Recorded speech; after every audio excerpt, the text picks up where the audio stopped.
얼마 전에 그 빌리 그레함 목사님의 아들 되시는 프랭크 그레함 목사님이 한 설교를 이렇게 우리 한국 기독교 신문에 이렇게 취재해서 올린 글을 좀 읽어보았습니다. 얼마나 이 미국의 세속주의에 대해서 신랄하게 참 비판을 하는 설교였는지 모릅니다. 이 나라가 망하게 되었다라고 선포를 하면서 당신의 아버지, 즉 빌리 그레함 목사님이 한때 사역하시던 그 시대에는 학교에서 선생님들이 정말 자유롭게 기도 인도를 하던 시대였다라고 이야기를 하면서 그때를 그리워합니다. 선생님들이 그 학교에 10계명이 붙어 있는 것은 아주 당연한 것으로 여겼던 시대를 상고하면서 지금 이 시대가 어떻게 되어가고 있는지 모르겠다라고 이야기합니다. 크리스마스라는 말을 의도적으로 쓰지 아니하고 할리데이라는 이름으로 아주 politically correct 이런 말을 쓰고 있는 이 시대를 지탄을 하면서 우리 이 나라가 세속주의에 빠졌다라고 이야기합니다.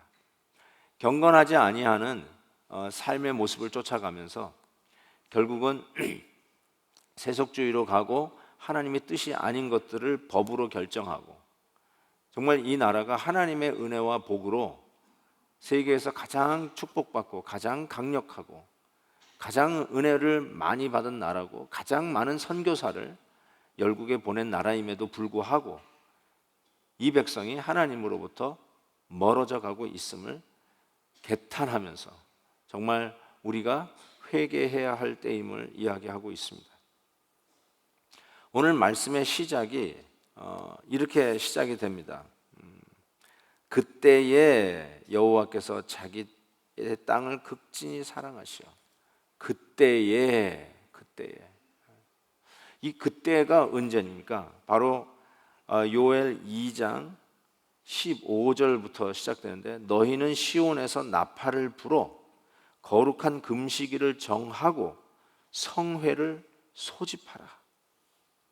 백성을 모아 그 모임을 거룩하게 하고 장로들을 모으며 어린이와 젖먹는 자들을 모으며 신랑을 그 방에서 나오게 하며 신부도 그 신방에서 나오게 하고 여호와를 섬기는 제사장들은 낭실과 제단 사이에서 울며 이르기를 여호와여 주의 백성을 불쌍히 여기소서. 그때에 이 나라가 정말 이 세속주의의 낭떠러지로 굴러가고 있는 이 시대에 우리 이 시대의 공립학교의 시스템이 정말 더 이상 기독교인으로서 우리 아이를 보낼 수 없을 것 같은 위기천만한 이 순간에 이 나라가 어떻게 돼갈 것인가, 이 사회가 도대체 어디로 가는 것인가, 테러와 폭력과 하나님의 교회가 땅에 밟히고 있는 이 시대에 도대체 우리는 어떤 소망을 가지고 살아야 할 것인가 하는 바로 그때에 하나님이 오늘 본문 말씀 은혜의 시대를 다시 우리에게 약속하는 그 소망의 메시지를 주시는데 그때가 언제인가? 그때에 성도들이 하나님 앞에 성회로 모이며 하나님의 종들이 제단 앞에서 부르짖기 시작하며 심지어는 신랑과 신부도 신혼살림에 허니문에 잠겨 있는 게 아니라 신방에서 나와 하나님 앞에 부르짖으며 장로들이 목에 힘주고 거드름 피는 게 아니라 장로들이 나와 기도하며 심지어는 어린아이들과 젖먹는 아이들도 하나님 앞에 나와 같이 엎드리며 온 백성이 주여 이제는 은혜를 구하는 것 외에는 다른 소망이 없음을 깨닫고 위기천만한 이 순간에 우리의 가정이, 우리의 사회가, 이 나라가 그리고 우리가 두고 온 조국이 도대체 어디로 갈 것인가 염려, 개탄, 비판 이것만 하지 말고 과연 하나님 앞에 우리가 소망을 가질 수 있는가? 그때에 즉 온 백성들이 남녀노소 고위를 막론하고 하나님 앞에 나와 무릎 꿇고 기도하는 그때 하나님께서 은혜를 약속하시는 것을 보세요. 여러분, 이 요엘 이 선지서를 보면 메뚜기 재앙으로 시작합니다. 어마어마한 메뚜기 재앙으로 시작해요. 저는 메뚜기 재앙을 뭐 직접 경험해 보진 못했지만 그 펄벅, 그 영화화된 그 펄벅에서 그 메뚜기 재앙이 오잖아요. 그 영화로 한번 봤는데 와, 정말 무섭더라고요. 시커멓게 그냥 하늘이 완전히 까맣게 덮이고 지나가고 난 후에는 아무것도 안 남아요. 아무것도 안. 여러분, 불이 나도 재가 남잖아요. 불이 나도 재가 남잖아요. 근데 이 메뚜기 재앙이 지나가면 아무것도 남지 않아요. 정말 샅샅이 다 훑어서 싸그리 몽땅 다 쓸어가는 게 메뚜기 재앙이에요. 이 메뚜기 재앙이 오고 있다는 것이죠. 아니, 지금 우리가 겪고 있다는 것이죠. 하나님께서 우리에게 메뚜기 재앙까지 보내시면서 우리에게 촉구하시는 모습이 무엇일까? 하나님 앞에 같이 엎드리라는 거예요. 장로에서부터 젖 먹는 어린아이에 이르기까지 하나님 앞에 엎드리라는 거예요. 종교 지도자부터 시작해서 목사들부터 시작해서 저 평신도에 이르기까지 하나님 앞에 엎드리라는 거예요.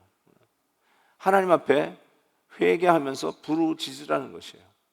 다른 데 소망이 있는 게 아니에요. 다른 거 보지 말라는 거예요. 혹시 그것이 나를 도와줄까? 그거 보지 말고 하나님만 바라라 보라는 것이에요. 성도들의 가장 심각한 문제가, 이 시대의 가장 심각한 문제가 기도하지 않는 것입니다. 이 시대의 가장 심각한 교회의 문제가 전도하지 않는 것입니다. 그게 왜 그러냐면 하나님을 바라보지 않냐고 자꾸 다른 걸 보기 때문에 그래요. 솔루션, 해결책을 하나님을 바라다보고 기도하고 진정한 신앙의 뿌리인 내가 받은 진리를 남들에게 전하지 아니하는 꽉 막힌, 소통이 막힌 축복의 통로가 시궁창에 막혀버린 것 같이 꽉 막혀버려서 더 이상 축복이 흘러가지 아니하고 복음이 흘러가지 아니하고 모든 이 세상의 해결책을 예수 그리스도 우리 주만 바라다보면서 시선 고정을 하지 아니하고 다른 것에, 헛된 것에, 잘못된 것에 우리의 눈길을 두고 있기 때문에 그렇다고 얘기하는 것입니다. 여러분, 환난 날에 여호와 하나님을 바라다 보셔야 됩니다. 환난 날에 예수 그리스도에게 시선을 집중하셔야 합니다. 오직 예수께, 제가 이렇게 외치면 여러분 시선 집중하고 외치시기 바랍니다. 오직 예수께. 요쪽만, 요쪽 두 칸만. 오직 예수께. 여기만. 오직 예수께. 여기만. 오직 예수께. 저희가 제일 컸어요, 아직. 여기만. 오직 예수께. 여기가 더 컸어요. 마지막 여기. 오직 예수께. 악을 쓰는구만. 악을 써. 여러분, 진짜로 악을 써야 돼요.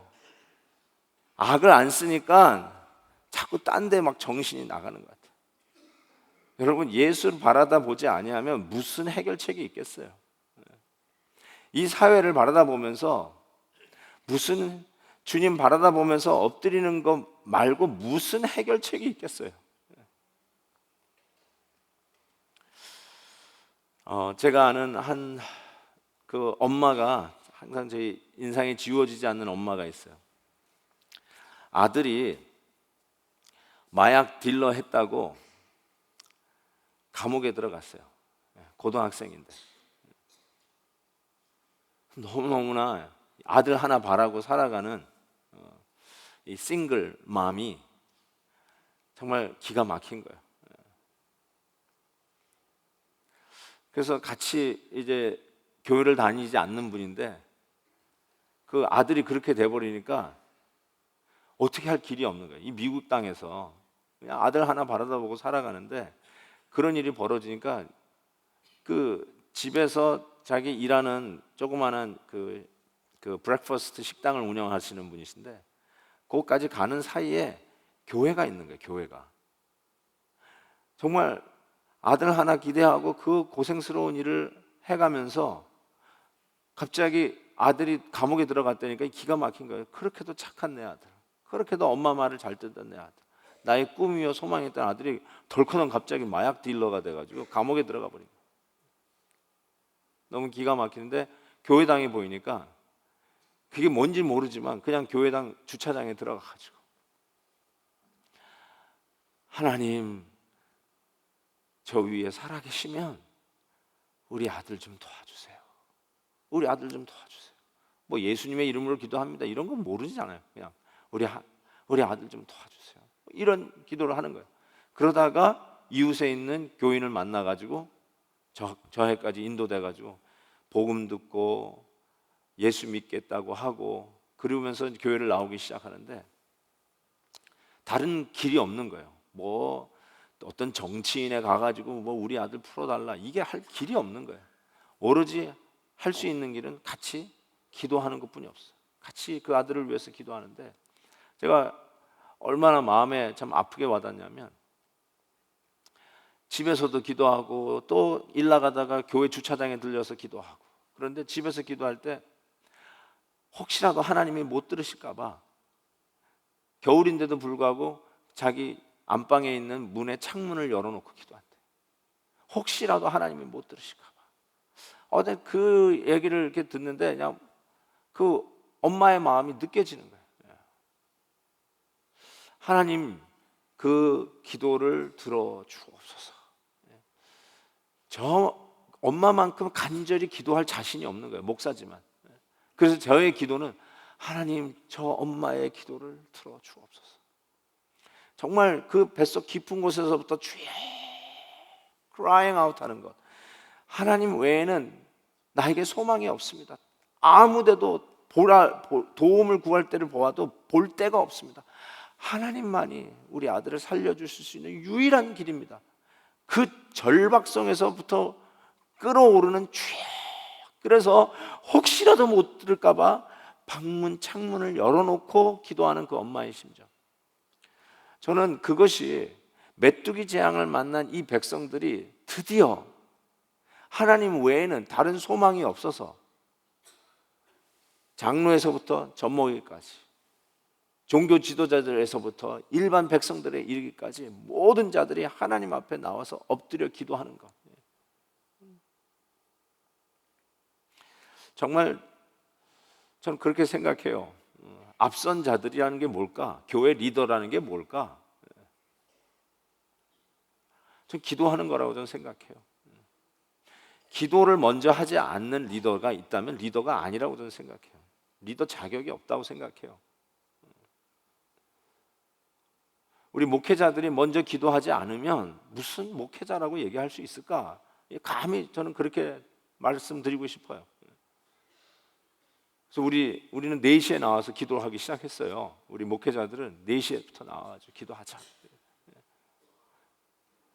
그것이 피곤하더라도, 잠이 모자라더라도 굉장히 중요한 상징적 의미가 있다고 생각해요. 목회자들이 먼저 기도하자. 우리가 이 엘리야 특별 새벽 기도를 위해서 먼저 주행을 올라가서 먼저 기도했어요. 우리가 먼저 기도의 제물이 되자. 우리 목회자 가정이 오늘 강단 초청에 목회자 가정을 부릅니다. 그 이유는 먼저 우리가 기도의 제물 되자. 굉장히 중요한 의미예요. 하나님 앞에 먼저 부르짖는 바로 그거 말입니다. 하나님 앞에 먼저 무릎 꿇고 하나님 외에는 소망이 없음을 고백하면서 하나님 앞에 나아가는 것들. 그래서 장로들부터 시작해서 갓난아기 이르기까지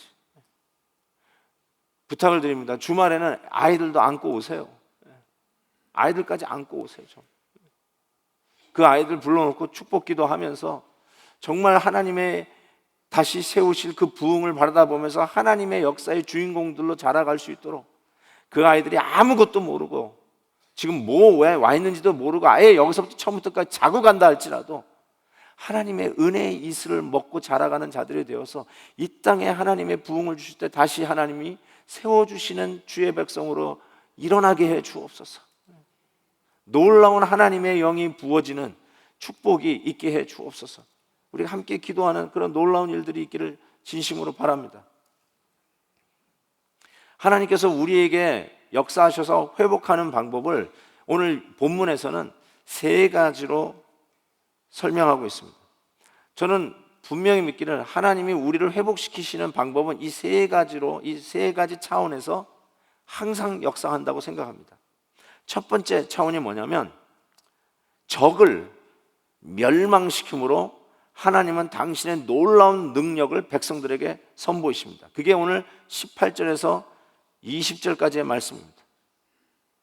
여호와께서 자기의 땅을 극진히 사랑하시어 그의 백성을 불쌍히 여길 것이라. 19절, 여호와께서 그들에게 드디어 응답하여 이르시기를 내가 너희에게 곡식과 새 포도주와 기름을 주리니 너희가 이로 말미암아 흡족하리라. 내가 다시는 너희가 나라들 가운데서 욕을 당하지 않게 할 것이며 내가 북쪽 군대를 너희에게서 멀리 떠나게 하여 메마르고 적막한 땅으로 쫓아내리니 그 앞에 부대는 동해로 그 뒤에 부대는 서해로 들어갈 것이라. 지금 뭘 얘기하는 걸까요?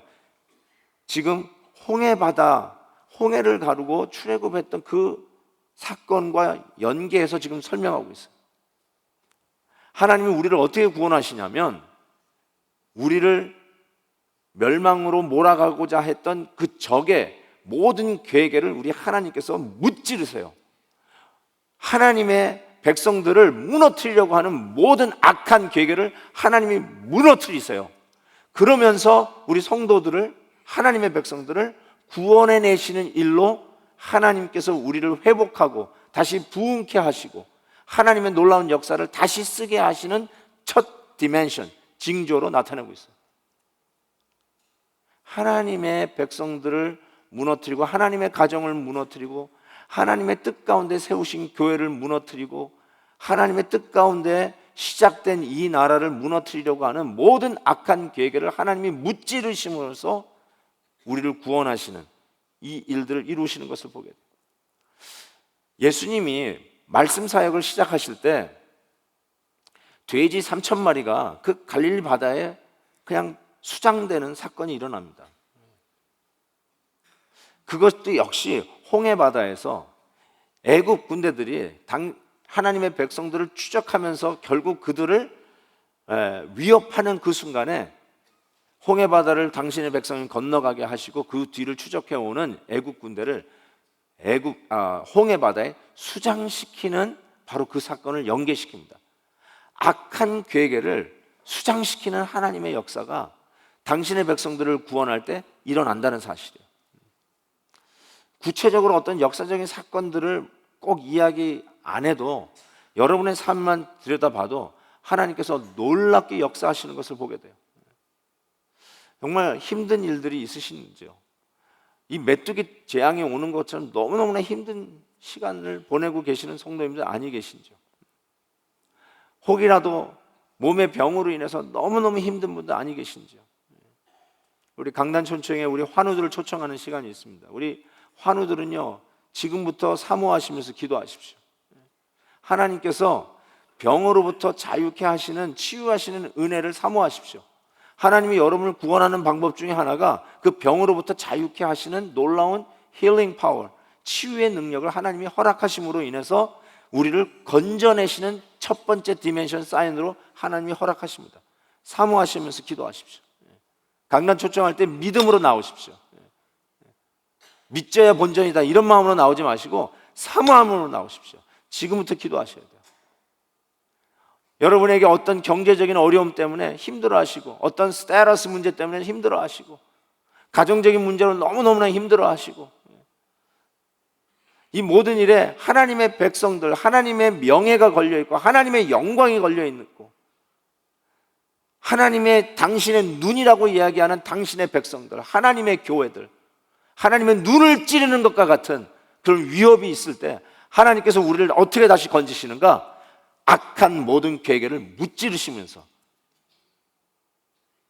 서쪽에서 오는 군대 바다에 쳐놓고 북쪽에서 오는 군대 바다에 쳐놓으면서 이스라엘 백성들을 추적하는 애굽의 병정들을 홍해바다에 수장시키면서 악한 괴계 돼지로 상징되는 3,000마리를 할지라도 바다에 쳐넣으면서 하나님의 백성들을 지키고 보호하시는 하나님의 놀라운 구원의 역사로 시작이 되는 것을 보게 됩니다.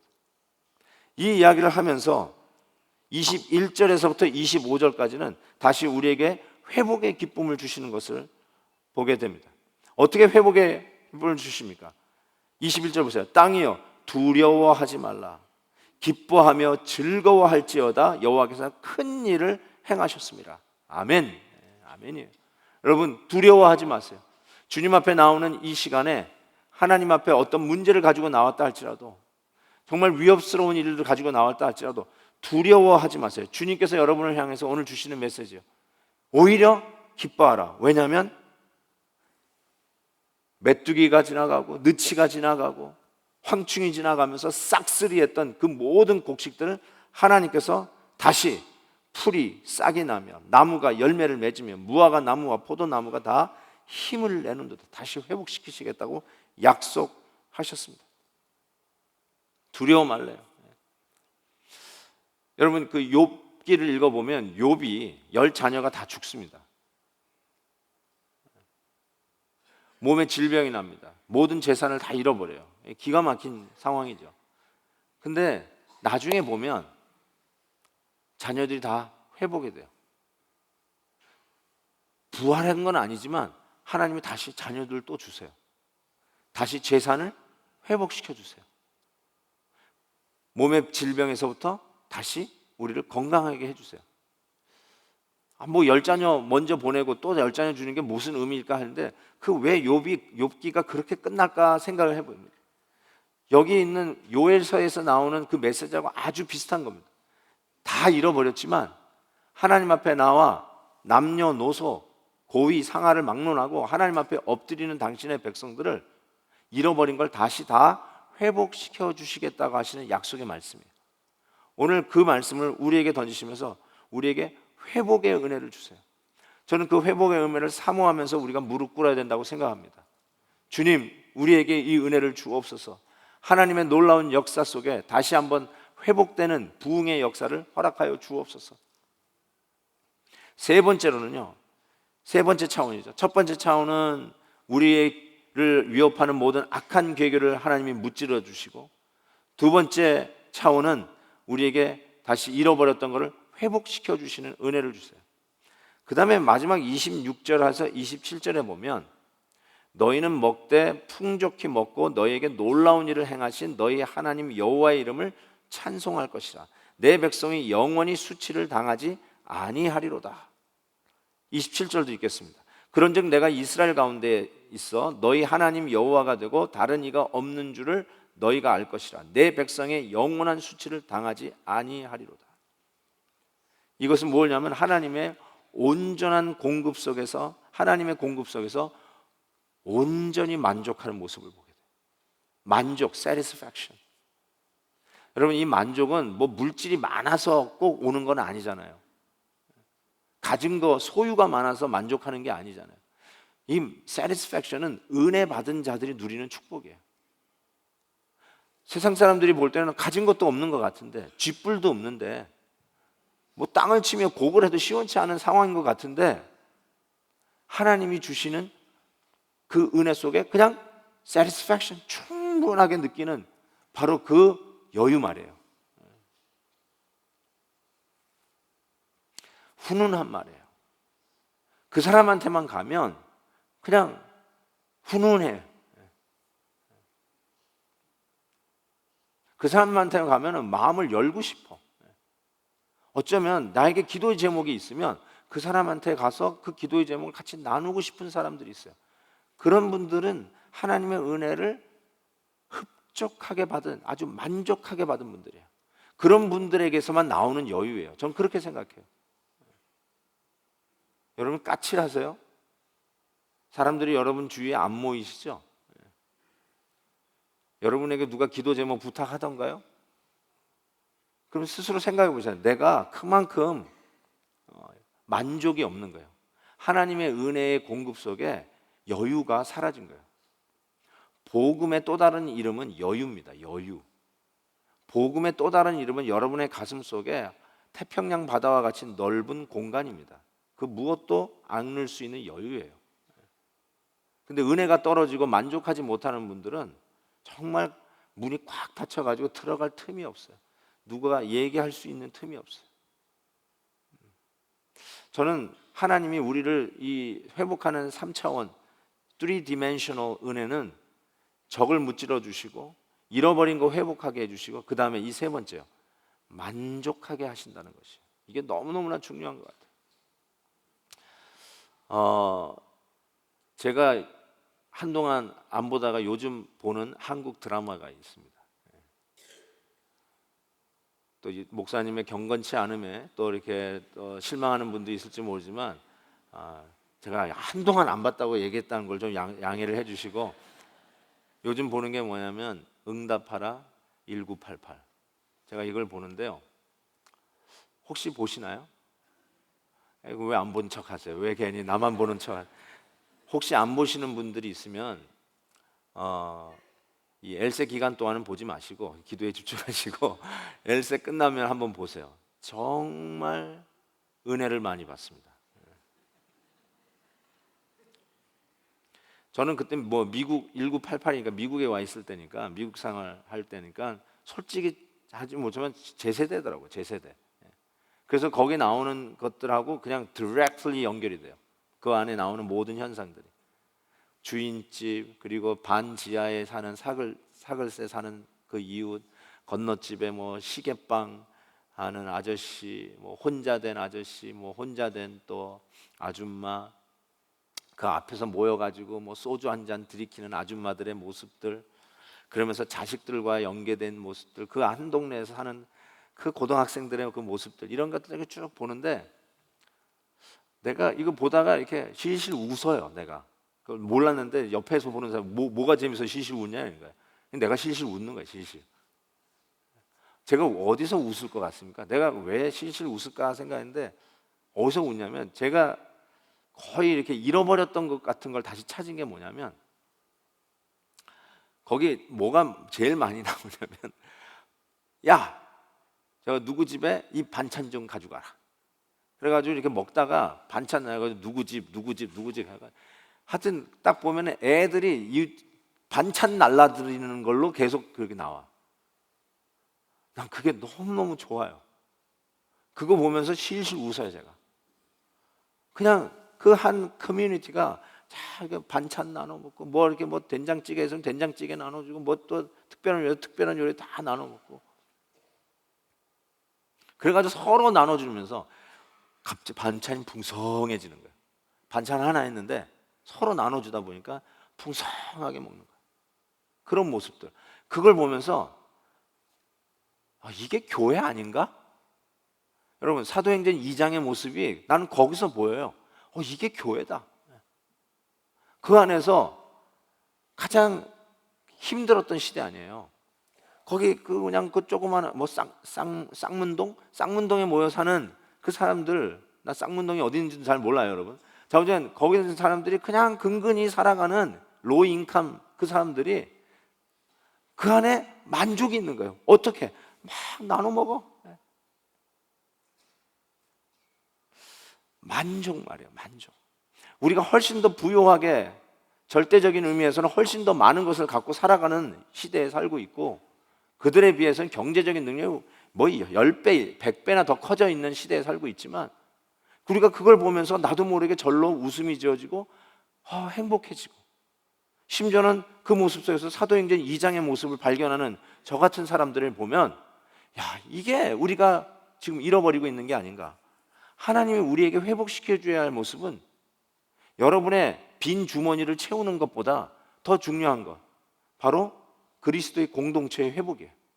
바로 사도행전 2장의 회복이에요. 성도들이 꼭 반찬을 안 나누더라도 기도의 제목을 나누면서 당신의 일이 내 일이고 내 일이 당신의 일이라고 하는 이 공동체의 참된 그리스도 안에서 주시는 만족의 공동체, 서로를 인해서 같이 울고 같이. 바로 최근에 본 거는, 그 중에 한 사람이 허리를 다쳤는데 병원에 누워 있어요. 근데 누가 신방이 아니지 온 마을 사람이 다 신방을 와요. 온 마을 사람이 전부 다 병문안을 와요. 야, 이거다, 이거 아닌가? 여러분, 은혜를 못 받으시면요, 응답하라 1988이라도 보세요. 정말 너무너무 답답해. 너무 답답해. 이런 하나님의 놀라운 은혜의 공동체를 허락하시고, 아니 그 기회를 주시고 그 회복의 통로를 우리에게 허락해 주셨음에도 불구하고 그 통로를 오히려 우리의 잘못된 예수 그리스도의 시선에 집중하지 않냐고 다른 것으로 그 구멍들을 다 막아가지고, 뭐 빠진 머리, 휴지 이런 것들이 꽉 막혀가지고 통하지 않는 그 하수도 같이 우리의 삶이 꽉 막혀가지고 마치 혈관이 고기를 하도 많이 먹어서 기름 덩어리로 막혀 있는 것 같이, 부를 상징하는 고기 덩어리로 상징했는데 그것이 결국 우리 혈관을 막고 있듯이, 하나님의 놀라우신 은혜의 회복은 진정 우리가 다시 한번 은혜의 혈관을 뚫고, 소통의 혈관을 뚫고, 사랑의 혈관을 뚫고 다시 함께 그리스도의 공동체를 이루어 나누는 이 만족의 공동체, 그리스도의 사랑의 공동체 말이에요. 서로를 정죄하거나 끌어내리거나 비판이 아니라 사랑의 공동체 말이에요. 어떻게 하나님의 이 은혜를 우리가 같이 회복할 수 있을 것인가? 우리가 가장 우리에게 주시는 최고의 희망의 통로는 우리의 가정과 우리 교회예요. 그게 하나님의 뜻입니다. 당신의 교회, 음부의 권세가 이기지 못하리라. 하나님의 교회를 허무는 모든 악한 계획을 하나님께서 막으시고 당신의 이 믿음의 공동체를 회복함으로써 그 수많은 우리 셀 공동체와 수많은 우리 가정의 공동체를 하나님의 은혜 가운데 회복시키시며 잃어버렸던 것 다시 찾게 해 주시며 그 가운데 하나님이 공급하시는 최고의 만족을 누리는 이 아름다운 공동체로만이 이 땅에 다시 우리 하나님이 주시는 유일한 소망을 주신다는 것이죠. 그거 외에는 다른 길이 없고 다른 바랄 것이 없다는 것이죠. 저는 이번에 엘리야 특별 새벽 기도로 한 해를 마무리하는 것도 의미가 있다고 생각해요. 하나님이 올해 특별히 주시는 은혜예요. 내년에도 이렇게 할 것인가? I don't know. 우리는 항상 시작하는데 엘리야 특별 새벽 기도 했는데 올해는 하나님이 마무리할 때부터 주셨어요. 하나님의 뜻이라고 저는 생각해요. 올 한 해를 어떻게 마무리하는가? 예수 그리스도에게 시선을 집중하고 마무리하고 그 은혜로 새해를 예수 그리스도에게 시선을 집중하여서 여는 그 은혜를 우리 교회에 허락하셨다고 믿어요. 여러분 한 가정마다 이 은혜와 이 축복이 있을 것을 믿습니다. 무릎을 꿇으시고요, 하나님 앞에 엎드리시고요, 힘들어도 잠을 깨워 가시면서라도 주무시기 전에 물 한 서너 잔 마시고 주무세요. 그러면 일어나게 돼 있어요. 그냥. 최선의 방법을 하세요. 서로 웨이크업 콜 하세요. 셀 목자님들이 뭐 하십니까? 방학이라고 신앙도 방학입니까? 서로 웨이크업 콜 해주시고 서로 전화해 주시고 카풀 해주시고 우리 같이 가자고 해주시고 오늘 아침은 내가 사겠다 하고 내일 아침은 당신이 사시오 하면서 서로 북돋아 가면서 쌍문동의 그 마을처럼 서로 나누면서 서로 기도의 제목 나누면서 서로 전화해 주면서 격려해 주면서 이상한 얘기나 하면서 전화하지 말고 우리 기도해 가자, 우리 엎드리자, 하나님의 회복을 사모하자, 하나님 외에는 소망이 없다, 기도하지 않고 무슨 얘기냐, 하나님 앞에 엎드리자, 이 마음으로 서로 격려한다면 2015년에 유종의 미를 거둘 것을 분명히 믿으며 2016년에 새로운 새해를 밝힐 것을 믿습니다. 우리 한번 기도하는 시간을 가지기를 원하는데요, 이 찬양을 하면 좋겠는데 할 수 있어요? 오케이, 합시다. 오늘 실은 이 마지막 날에 이 성령의 시대를 이야기하는 그 부분을 제가 설교를 못했는데요, 바로 이 3차원적인 회복, 3차원적인 회복, 즉 악한 계계를 무찌르시고 잃어버렸던 걸 회복하시고 그리스도 안에서의 참된 만족은 마지막 성령 시대에 하나님이 우리에게 주시는 약속의 말씀 아닙니까? 그래서 젊은이들이 이상을 보고 늙은이들이 꿈을 꾸고, 그래서 이 사도행전 2장 성령 시대에 바로 이 요엘서를 인용한 거 아닙니까? 우리 이 찬양 한번 하면서 한번 기도하고 나갔으면 좋겠습니다. 한번 띄워보시죠. 마지막 이겁니다.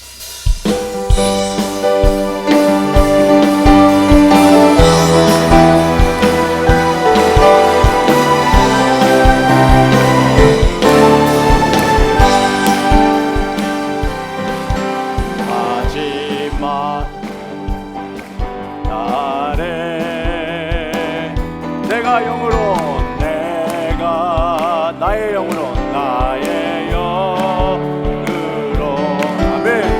모든 백성에게 주여 부어 주리라. 자녀들은 예언할 것이요, 청년들은 환상을 보고, 아비들은 꿈을 꾸리라. 주의 영이 임하면 자녀들은 예언할 것이요, 청년들은 환상을 보고, 아비들은 꿈을 꾸리라. 주의 영이 임하면 성령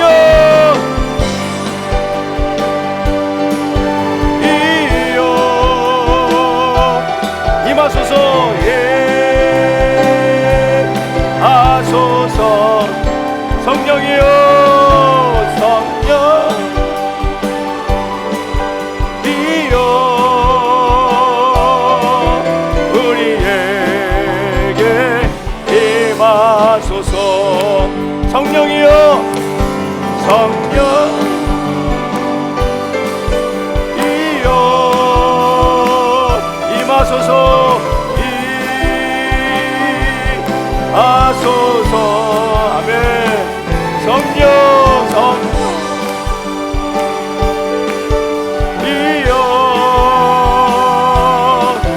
우리에게 임하소서.